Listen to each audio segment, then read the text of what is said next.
I think that this kind of work, this kind of self-awareness work, self-exploration, self-understanding, is often relegated in our fast-paced institutional society to the margins.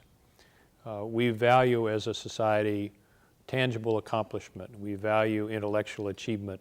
We value power.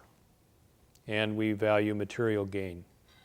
So in many ways, and it's true in almost every field, this the time spent and the effort spent and maybe the dollars spent on self-improvement are thought of as being less important than this other kind of concrete, tangible accomplishment. My view of this is that, and others have said this, this is the work before the work.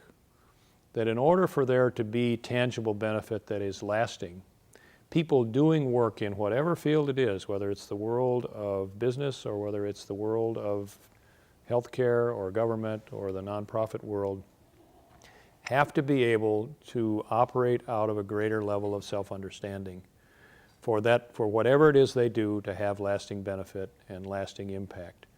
And unless we do this work, unless we take the time in a world and in an institutional culture that, number one, doesn't appear to value it all that much, and number two, is so fast-paced that it doesn't allow the time for reflection, the time for self-examination.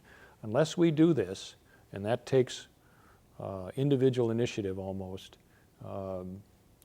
I think that the chances for damage, the chances for work that is actually quite harmful are enhanced. Everyone knows, I think almost everyone knows, that when we operate out of a position and a climate of stress, when we make a lot of decisions in a hurry, when we're constantly asked to produce without stopping to recharge, that while there might be some tremendous gains that come out of that kind of environment in the short run, in the long run it not only wears people down, but it also waters down their impact and their effectiveness. So I think that we as a culture and as a society have to find ways to value this work so that it is built into our everyday lives. Almost every other culture in the world has come to understand the value of reflection, the value of downtime, from something as elementary as the siesta time that is a part of Latin culture and European culture, to the kind of meditation and reflection that is built into Eastern culture. We in the U.S. still don't know when and don't know how to slow down, and it's something we absolutely, for our own survival as a nation and as a culture, have to learn.